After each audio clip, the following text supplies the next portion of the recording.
Hi, it's Rebecca. Welcome to my garden. Some gorgeous, gorgeous things going on this spring in the garden. I'm so excited about plants that I've had for a while, and they're finally starting to really push out. You know, with doing perennials, they say the first year they sleep, the second year they creep, and the third year they leap.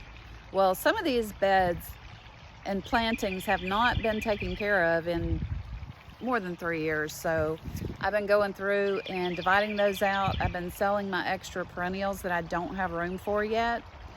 And I've been selling them for $1 each on Facebook Marketplace because I want those suckers gone as soon as I dig them up.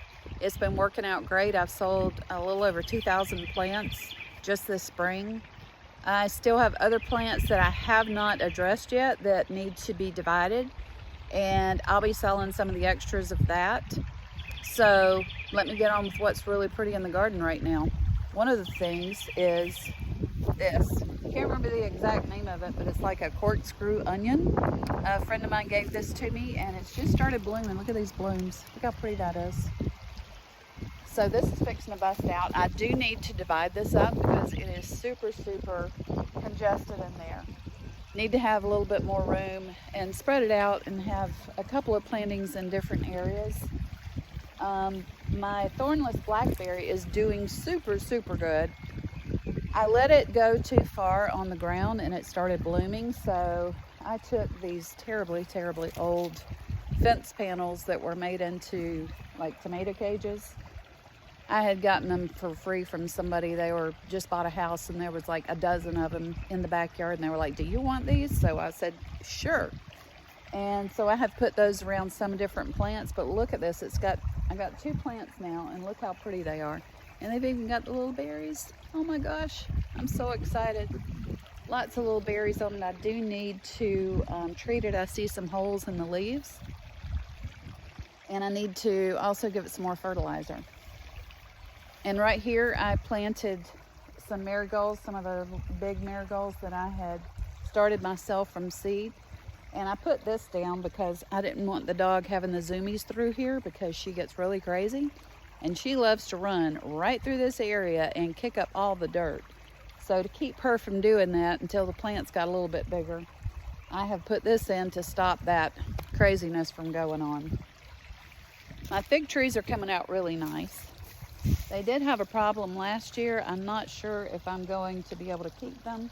I have treated them. They had what is that called, where it gets the little thing sticking out? It causes a fungus. It's a certain kind of a bug that gets in and causes a fungus. And they're coming out really good on the new growth, so maybe it was just the old growth that was affected. I am kind of new to having figs. Well, let's say I haven't had figs for a very long time, but it's looking good so far. I'm hoping for the best.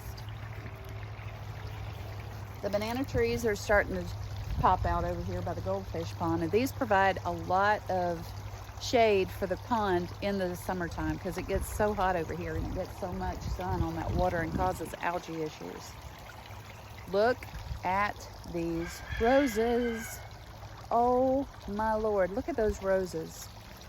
This year I have gone crazy in putting fertilizer in like at least every 2 to 3 weeks. And look how they have been. And I've also watered a whole lot more than I had been before.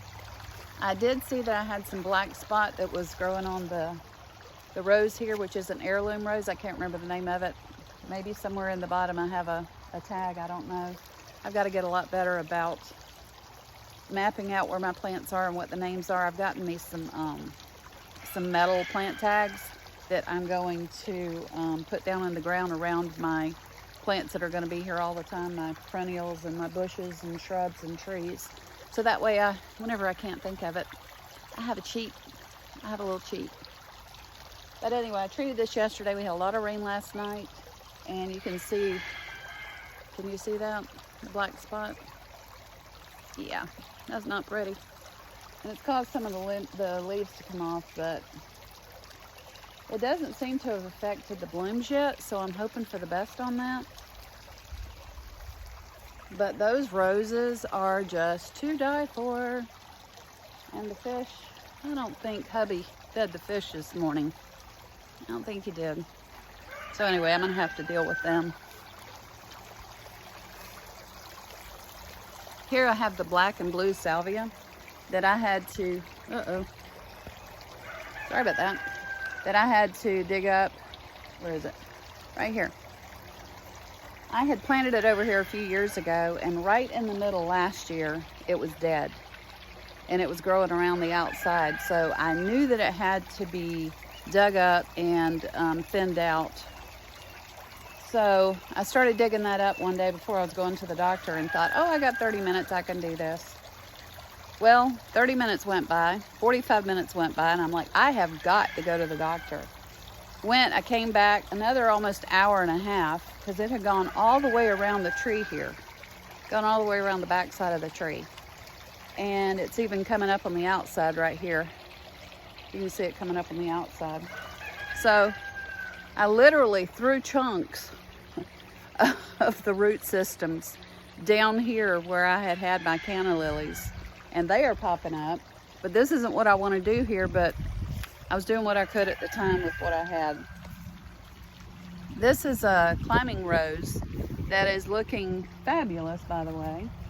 And it comes out, gets huge long branches on it and deep, deep burgundy blooms on it. And it's reached a point where I need to corral it because it's really getting long. And I usually take it and run it up the sides of the gazebo here. And it puts on a beautiful, beautiful flush of burgundy roses every year. Ooh, I got an Amazon package. I see them leaving. I have some blueberries that I planted over here. Got one right here, and I've got one right here, and it's got blueberries on it. So I'm really excited about finally having some blueberries this year. This whole bed over here, there is, over here by the generator is sunchokes, Jerusalem artichokes. And I really thinned those out a lot this year. And you can see they're already popping up with this warm weather. They're just going crazy. But they're growing up around the base of the gardenia bush that has died back and it's not doing good. So I'm fixing to rip that out. And I'm going to put another plant there that's going to be tall and not too wide over in this area. So I'm really excited about that. But all of these are starting to come together. Here's a really pretty. I got this tree from Lowe's a couple years ago. They had it in a pot that somebody had dropped the pot. There was nothing wrong with the plant whatsoever. The pot, however, had cracked, the plastic pot. So they put it on sale for half price and I grabbed it. So I got this real pretty tree for 25 bucks and put it in the ground. It's done really, really good this year. I went out and got all of these great big rocks out of the woods around our house. And I've started to put them down to build up a berm right here so that I can level out the dirt right there for a flower bed. And this flower bed's going to come over and is going to be a lot bigger up this way towards that, where there's just a path going through from over here and then coming down and then going this way around the flower beds over here. So, and that's why I need the guy to come and help me to give me ideas on how to do the beds and how to do the pathways, how wide to do them, some different ideas of what kind of products to use to do it. I like using as much natural stuff as I can because, one, we live out in the country and it's a very rural setting, and I don't have a what's the word? Formal garden at all. I mean, this is never going to be a formal garden here. But I don't want it to look so cottagey. I want it to be a little, look a little designed and a little put together instead of just kind of random. But these have worked out really well putting these down. So I'm really super excited about that. The ginkgo over here is looking fabulous this year. It is so, so pretty. And the planting around it has just gone crazy this year. I'm gonna have to thin this out because this is just getting out of hand. But I'm okay with that. But look how pretty this ginkgo is. Oh my gosh, it's so beautiful. And I have fertilized it and made sure it stayed with enough moisture around it. But those are just a few of the things in the yard that I'm super, super excited about. And can't wait to have y'all come along on this journey as I refine my yard a little more and divide up some of these mass plantings of the perennials that have finally spread and doing really, really good.